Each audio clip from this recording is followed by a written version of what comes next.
Bugun yana Tracker avtomobilini qabul qilganmiz. Bunda ham yangi kasal bo'yicha qabul qilganmiz. O'z avtomobilimizni zavod qilib ko'ramiz. Ichkarida mana bunday yangi kasal bo'yicha chiqarib beradi.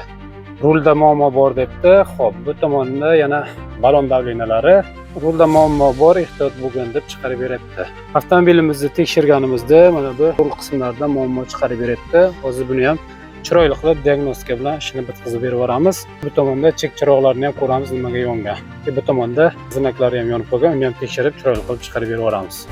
Bizning Tracker avtomobilimiz bo'ldi. Bunga qilib bergan ishlarimiz mana bu shtatniy podlardan zavod yashil platalarni o'rnatib berdik. Shu bilan bir qatorda rullarda muammosi bor edi. Rul bo'yicha problema chiqarayotdi. Yana bunga qilib bergan ishimiz balon davlenalarini ham 1.7 ga tushirib berdik.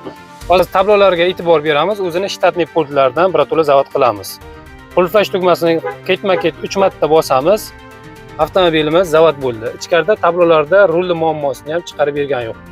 Shu bilan birgalikda balon davlenalarini ham 1.7 ga tushirib berdik.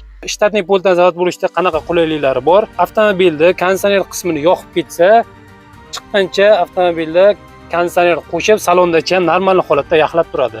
Qish kuniga pechkalarni avtomatik klimat kontrollari bor, o'shasi qo'shib turadi. Boshqa muammolari qolmadi avtomobilimizda. Bu tomonda taqachiroqchalari ham o'chdi. Mana shunday xizmatlar bo'yicha bemalol Jizzax avtomasterga pastdagi raqamlarga aloqaga chiqib kelaverasizlar. Biz xizmatdamiz.